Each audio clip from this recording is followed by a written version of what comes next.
All right, Rob. So yesterday, I'm in my room, have the TV on, doing a little work and, enjoying what's on the television. And I see you pop up. I see your lovely face on the couch. On the couch of the herd. And then you go, wait a minute, let me turn this up. I got to hear this. Yes, that's exactly what happened. Because I know it's going to be some madness. And madness it was. They bring up the man, Steph Curry, the man. And you come up with a nickname for him. Who, me? Now, I'm thinking it's going to be something like the Gashote. What's the Gashote? The Gashote. Oh, Gashote. The greatest shooter of all time. Okay. Or something like that. Instead, it's the Gimote. The greatest Mirage of all time. Now, I don't exactly know what you mean by Mirage, but I want you, I got a feeling it's negative. I want you to explain it. I'm hoping it's something like something positive, but I want to hear it, and then if I have to, I'll take you to task. It's just, I know everybody's going crazy over what he's done. He's playing well. I mean, I'm not taking anything away from him. He's a great player. Listen. I'm just he's giving playing you. Well. He's a great player. He 33 is. points in the second half. He's playing well. Like you act like he scored 10 in the second half. But I'm saying he's a great player. I've always said that even about Tom Brady, even about LeBron. Let me hear you say it about Tom Brady. I haven't heard you say that about Tom Brady. Yes, I have. Can I hear it? What? Tom Brady's a great player. But he's also the load. He's also the luckiest of all time, and things have gone his way, and he's won a few more championships than probably should have. That's all I've ever said about Tom Brady. Now, Steph, I think people have just gone crazy into believing that I think when I call him the greatest Mirage of all time, it's because he's not exactly what people are making him out to be. And to me, when I look at him, I see here's a guy who unbelievably shooting from all over the field, all over the court, has done some stuff that we haven't seen before, and I mean with range and pulling up at half court. He doesn't do as much as that. Changed the game? Yeah, I guess. Not in a good way, but I guess. And he's changed the game. And I guess. Whether you think it's a good way or not, he has changed the game. I just question if it's good. But my only point... That's fair, but he's definitely changed the game. My only point is, I don't think he's as great as people make him out to be. And that's the mirage that, and this is part of your narrative, which I totally disagree with, is that we've been robbed and we've been missing this and how he's played. I just don't believe if you're that great as you talk about, and he's not a great all the way around, and I'm not saying that every player is great all the way around. But if you're that great, that would have never gone away or disappeared just because another great player showed up.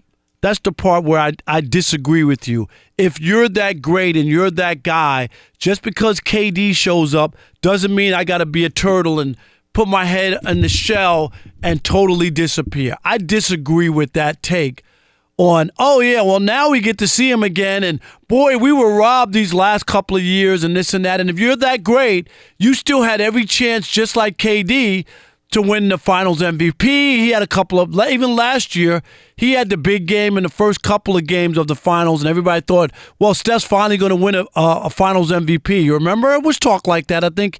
Did he have a great big game too, Chris? If I'm trying to remember. He had a great series. But I'm just saying, just keeping it real. No, but he had a really big game. And I thought Durant should have got it, but Steph was close. Some people thought Steph was close enough to get it. Yeah, but I thought at one point after the game, everybody thought he was at going to be in the bag. End of the series, people were thinking, going into the last game, I think it was close. I thought it was KD, but Steph was close. But here's where I disagree with what you just said. He didn't disappear. You act like he became a role player. He was their leading scorer this year. He averaged 27 points a game. Durant averaged 26. I'm talking about let me finish. Okay. The 2017 finals. Here's Steph's numbers. 27 points, 9.4 assists, 8 rebounds a game. 27, 9, and 8 for a 6'3" dude. He almost averaged a triple-double. Is that disappearing? And he wasn't the finals MVP with those numbers? No, because Kevin Durant is better, but that doesn't mean Steph disappeared. All I'm saying is, my statement is this. When Kevin Durant is out, Steph has to do more, and he does do more, and it's more exciting to watch him do more. But I never said he ain't playing well. He averaged 27, 9, and 8. LeBron had 27, 8, and 8 this year, and he didn't have the same impact. So numbers don't always, Chris. 27, 9, and 8 is impact. Now, again, Kevin Durant was the deserved MVP. But they're not the same impact. This is my point. Nobody said he was as good as Kevin Durant. All I'm saying is you acting like he was a role player. No, but if he's the greatest shooter of all time and this player, he should. Greatest shooter is not I understand the same that, but if you're the greatest shooter, you mean to tell me you can't win one finals MVP?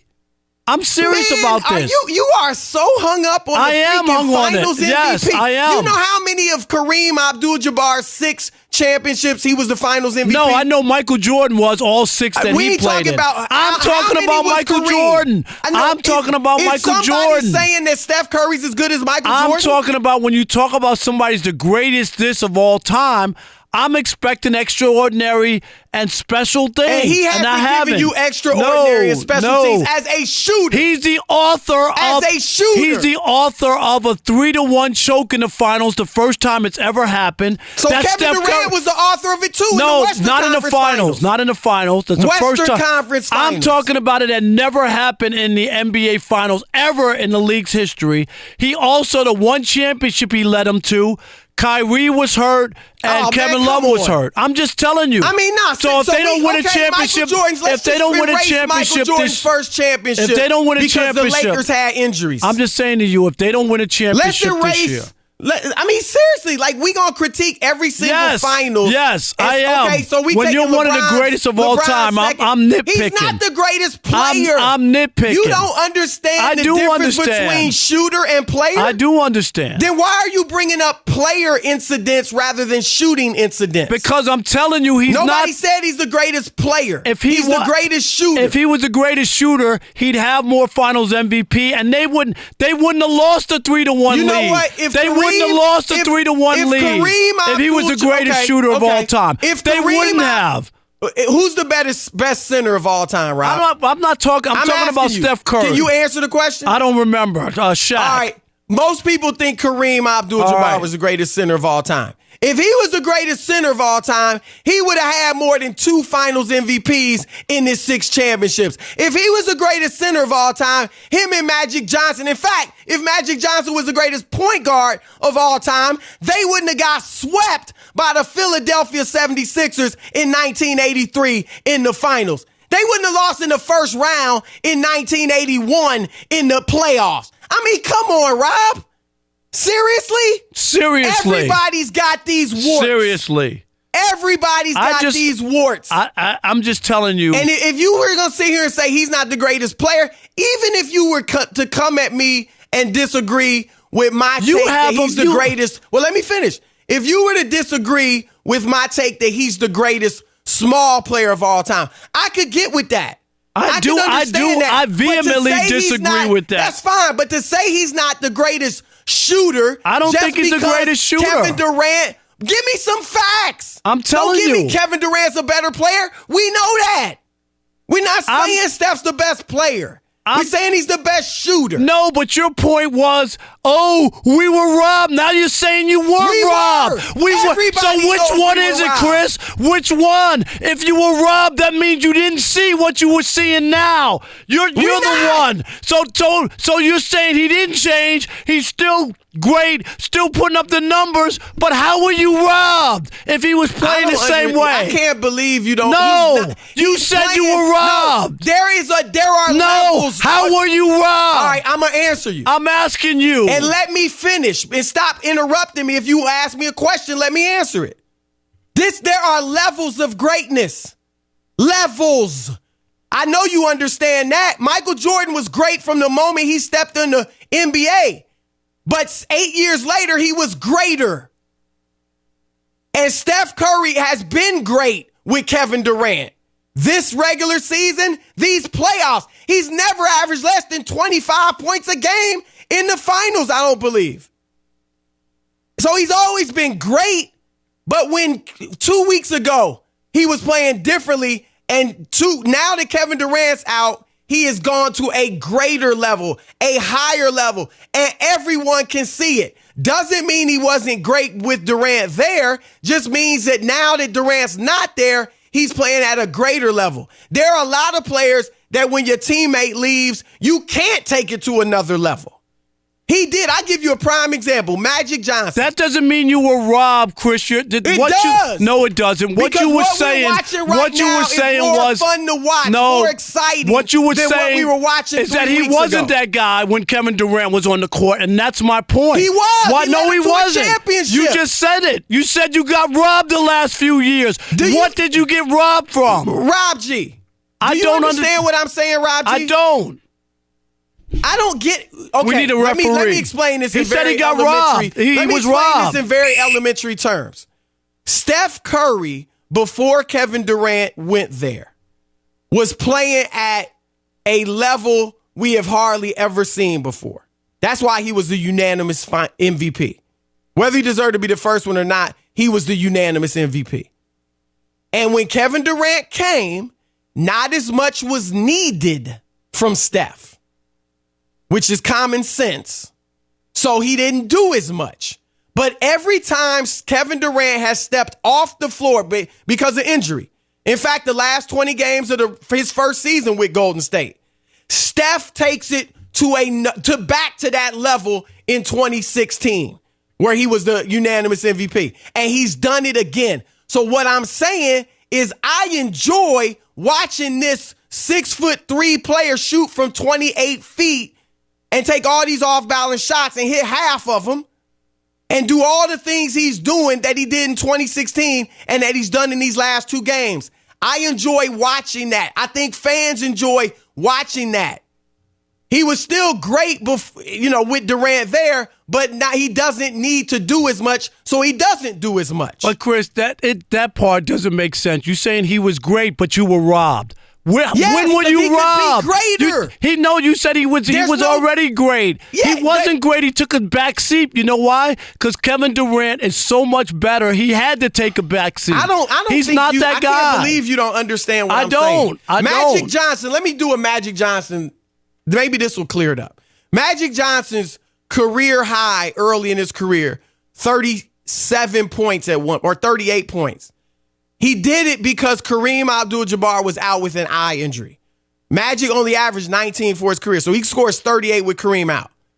Then Kareem's out the next night. Magic goes and scores 39, best his career high. Kareem comes back, and Magic stops scoring like that. Now, he was capable of scoring more all along, but he didn't need to because Kareem was there, and he fed Kareem. So Magic could have scored a lot more. Magic never averaged more than 23 points a game in a season.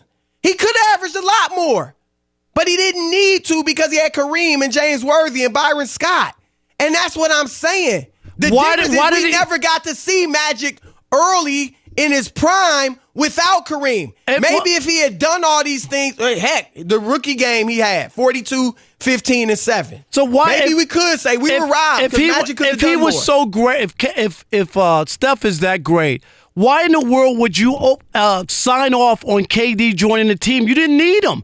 Chris, you're saying you didn't need him. You're saying you don't need him. If they don't need him, then I don't even believe they'd win the championship the last 2 years if they didn't have KD. Your That's me. Belief don't make I don't it fact. believe it. I'm not saying it's a fact, fine. but I don't believe a lot of things. That's what I'm saying. Make it fact. He signed off because he needed him. He knew he needed him. They lost to a 3-1. Did LeBron need Bosh and Wade? No, stop. I'm talking about Curry. Did he? When they choked down a 3-1 lead in the finals, they recruited one of the best players in the league because they needed him. Steph knew that he needed him. That's my point. Fine, he's not the guy. That doesn't mean Steph isn't the greatest shooter of all time. It doesn't take away the fact that he won a championship in 73 games without KD. And let's see what happens as we keep going. Keep an open mind. That's all the brother's saying. All right. 877-99 on Fox. 877-996-6369. You can see Rob Parker and I are riled up. We believe you're probably just as riled up. That's right. Steph Curry is the GOAT. Is Rob Parker being a hater when he calls Steph the GOAT, the greatest Mirage of all time? Or is he right? Fat chance. All right, Darnell in Detroit. You're on the Odd Couple, Fox Sports Radio. What's up, Darnell? What's up, Chris and Rob? How y'all doing today? Doing great, man. Well, the question is Rob hating? Well, if Rob's not hating or telling a bad joke, you better check his pulse. Right. That's the truth. Yeah. Rack him. Steph Curry is the Rack best 'em. shooter I've ever seen. And why do you think Steph Curry, why do you think Iguodala got the MVP, the first championship? Why do you think he was wide open? Tell me, Rob, why do you think that happened? But he didn't only win because of his offense. It was also of him defending LeBron James. That helped, but he scored a lot, hit a lot of threes. Why do you think he was open? Yeah, I know, but I'm saying, but that wasn't the only reason he won the MVP of the finals. Well, right now, Golden State right now is better without Durant, only because they ISO too much with him. If he would come back and they would play the ball, they're so bad they won back-to-back championships and he was the MVP. That's of a the great finals. point, Darnell. Nice, They very do. nice. Everybody would admit they ISO too much with him. That's all right. Rob, let's go to Dan in St. Louis. Dan, you're on the Odd Couple, Fox Sports Radio.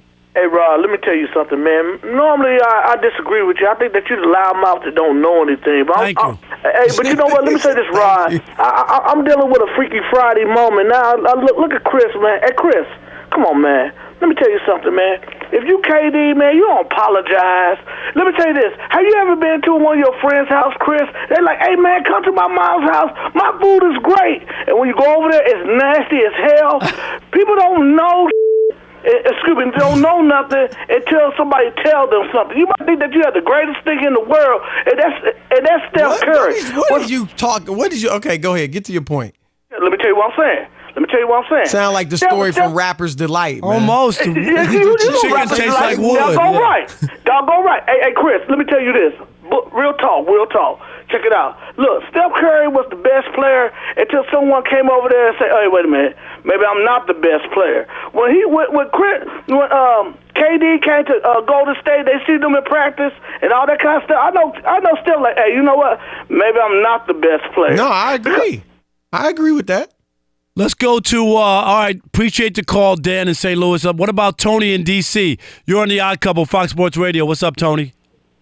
Well, Chris, what's up, fellas? Haven't talked to you in a couple of weeks. Hope everything's been going good. Everything is great. All good. You know, Rob, I've been checking them chicken wings that Chris has been leeching off of, but that's for another day. Your phone is a little muffled. Is there something you can do? Sorry about that. Can you hear me? A little bit better. Go ahead. Make your point. I have to agree with Broussard on this one, Rob. And Rob, I usually side with you, but Steph is must-see TV. This young man, how he pulls up, his handles, the young man is a unanimous MVP. Your peers voted on, Rob. So, DC, so Tony, when they choked down a 3-1 lead to LeBron, he was must-see TV? Steph? Yes, it was. It was. No great player, no player who led a team ever dropped a 3-1 deficit and choked the finals away. It never happened before. So Kevin Durant did it in the Western Conference. No, I said in the finals. It only happened once in the finals. Never, right. But that was the one time. Happened in the that was after the 73 wins when he's playing. What's the difference? The Washington Generals all year. It still happened in a critical playoff series. It is a big difference because it happened in other series, 7-game series Probably before, what, but once, never in the twice, finals. Maybe. Rob G, we got one more now. I wonder how many times this happened in the conference finals. Yeah, we get one more? Yeah, we got one more. Let's squeeze in Rod in Carolina. You're on the Odd Couple, Fox Sports Radio. Rob Parker, Chris, how y'all doing, man? Good, man. All right. Hey, Rob Parker, man, I just want to make 2 points, man. You and Chris, listen. Steph Curry is not the first great shooter that I've seen. I'm 34.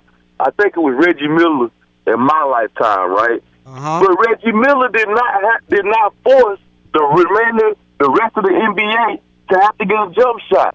what Steph Curry and Klay Thompson have been able to do with the Splash Brothers, they forced the rest of the NBA, no matter how tall, what position, you got to have a jump shot. That's a great point, bro. And how many other teams have won a championship? Let me see. They won. They winning them all. They hogging them all. Steph changed the game, but it's a 7-footer, and Kevin Durant who's won the MVP. So he changed the game. Everybody's using 5'7" guards and shooting threes. That's how they win championships. How Cleveland win theirs, Rob? Not what? They had a 6'9" star in LeBron and a 6'3" guard who hit the game-winning shot. It ain't with Steph Curry-like players. That's all I'm saying. Kyrie Irving's not similar to Steph Curry? No. What's the difference? Kyrie's the greatest finisher at the rim. Steph's a great finisher, too. Not Kyrie's the greatest. Better, but he's great. If you don't think Steph's a great finisher, you ain't watching. I didn't say that. I said Kyrie's the greatest. Kyrie might be the greatest, but Steph's a better shooter. And he didn't do it at the rim. He did it with a 25-footer. Anyway, I can't believe you're going to stick by this GMOAT talk. I can't believe it. I'm not going anywhere. It's all right to apologize. I'm not apologizing. I believe what I believe, and you believe what you believe, and everything's not based on, it's sports. Facts, right. Everything's not based on facts. It's not about facts, but it's just a different point of view and opinion and how you see stuff. And all I'm saying is math is the only thing. 2 and 2 is 4. I don't care who's doing the math. But that's not the way we always look at sports and what you believe to be valuable and what. All I'm saying is your big rant was you were robbed the last few years, and now you say he was great, so you weren't robbed. I just don't. No, that's my point. He could have been greater. Is that so hard to understand? No, I don't. He was great, but he could have been great. greater. Why was he not great? Because Durant was there. Great. What stopped him from being great? Or greater? Nothing, because he was great. So why greater? You said why couldn't he be greater? What stopped him? Because Durant was on the team? No, because they had another 30-point score so on the what? team. So he could score 35. Why can't he score 35? Why? I don't understand that. They didn't need it. You really believe that he didn't want to score points? All right. Let's get to Marcus Johnson, the Bucks TV analyst, 5-time NBA All-Star. And I'm very glad to have him on. Marcus, welcome to the Odd Couple. What's up, man? How you doing? Everything good? Yeah, everything is great. Let me ask you this first. And I really want to ask you this. Hopefully this doesn't embarrass you. But I remember watching you as a kid and how great you were. And those Bucks teams were really good. And you averaged for your career 20.7 rebounds, 52% shooting. Obviously great numbers. And I mean this, and again, hopefully this doesn't embarrass you.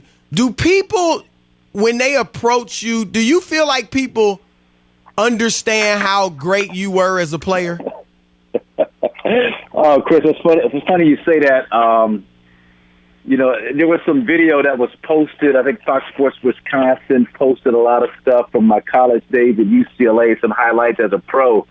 And I was at the Bucks practice facility maybe a month ago toward the end of the season, and then Malcolm Brogdon just came up to me out of nowhere. It's like, man, you were good. I was like, yeah, I was good.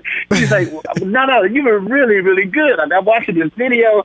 And then DJ Wilson, another guy, I showed him one of the highlight clips, and he was just like, "Man, that's you." And I was like, yeah, fella. I believe it. Yeah. I was like, yeah, young fella, that's me. I just want to show you, I kind of know where when I talk about things on the air, that I just want to give you like a little frame of reference from where it's coming from. He's like, hey. They thought you were shooting underhanded and stuff, right? Yeah. They had no. They knew I was good, but.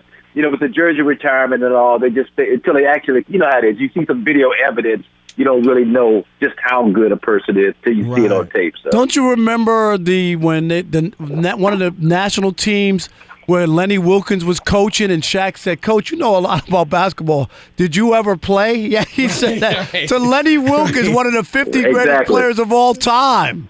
Right. They don't have a clue, but it's all good. That's crazy. I'm not mad at them. Yep. Right. Well, Marcus, speaking of great players, obviously Giannis, I voted for him for MVP and Defensive Player of the Year, actually. We'll see. I think he'll win at least MVP. How great can he be? Like, I mean, seriously, Is he a guy that eventually you think could be in the conversation for maybe, the greatest of all time or something like that? Yeah, I do, Chris. I mean, and I say that based on these last 4 years working with the Bucks, watching how diligently he goes at improving his craft. Don't you like it when we say that in basketball? Improve your craft, get your craft together. But it's true with him. He really, really puts in the time. I gave you a story last year, not this season, but last season. He had struggles from the free throw line, and I'm walking back to the parking structure after the game. I think it was against the Portland Trail Blazers. I see this big, tall, shadowy figure in a white beater T-shirt and shorts, and it's about 2 degrees outside. It's freezing. And this figure is kind of weaving in and out of the crowd. I'm thinking, that brother's crazy, coming out here in his underwear like that. And I look closer, and it's Giannis running to the practice facility to work on his free throws. And he wasn't doing it for show. That's just how he was just so frustrated that he missed some big free throws down the stretch. He had a 40-plus point game on the team flight that night. He's huddled in the back with Sean Sweeney going over some of his mistakes and what he could have done better in that game. Back in my day, you score 40, and you crack it over the bottles, and it's party time, and you're not looking for any mistakes. You're just partying over the fact that you scored 40. So, but seriously, I mean, everybody talks about this jump shot that he needs. He's shooting about, I think, 33% from the 3-point line going into last night's game from the 3-point line. If he could just do that consistently, and he shot better as the season progressed. But in the playoffs, he started to knock that shot down a little bit more. But he's 24. He's about 4 or 5 years away from really needing to have that jump shot, be a consistent thing for him, because he's just a devastating weapon. And then give credit to the management of our crew, John Horst and his guys, for putting enough great shooting around him that right now it's not mandatory, imperative that he knocks down that outside shot. But yes, I really believe it. He does so many things great attitude, great work ethic, and just a super young man. So I have nothing but the highest of hopes that he's going to go down as one of the greatest players in the history of this league. But earlier back in March, I predicted that the NBA's ratings would be good, even improve, without having LeBron James in, from the standpoint that you'd get to see different guys and not the same old story that we've had. LeBron's a great player. We've seen him. We saw him go to the finals 8 years in a row. And are you surprised at how good the ratings have been with no LeBron, but being able to see a Giannis and seeing Kawhi and seeing Damian Lillard, you know what I mean, and other storylines? Yeah. Are you surprised that the numbers are as good as they are? No. I mean, and that's been the whole approach of the NBA's powers that be for years. It's just this global game, this international game. So now you got Kawhi in Toronto, and you got Giannis, who's an international superstar from Greece, and people already are on to the Warriors, and even without the Durant being available, that makes that storyline even more compelling. Now it's not so much of a given that they're going to be the NBA champions or get by Portland. The Damian Lillard, the wave bye to Paul George. I mean, that thing there was a viral thing that was just one of the most spectacular plays that you'll see. And then Kawhi surpasses that with the 4 bounce off the rim winner in Game 7 against Philly. So no, I'm not surprised. The game right now, the players that we have in this league right now, and even the style of play. People, old schoolers like to knock the plethora of 3-point shots that are taken, but that's just kind of the way. When I go to 24-hour fitness, I'm sure, Chris, when you play pickup basketball, you see the same thing. These young fellas, that's how they play. I'm watching them play 24-hour fitness a couple of days ago, and one guy's shooting the mid-range jump shot, and his teammates yelling at him, take a 3-pointer, man. Don't take that shot. Take a 3-pointer. and this is pickup basketball where 3 is still only worth 2. They're not giving any extra points for a 3-point shot. It's just the craziest thing in the world, But I think people have kind of glommed onto that and really like the style of play, and the players that we have in this league right now are just superb basketball players. It's the Odd Couple, joined by 5-time NBA All-Star Marcus Johnson, also the Bucks TV analyst.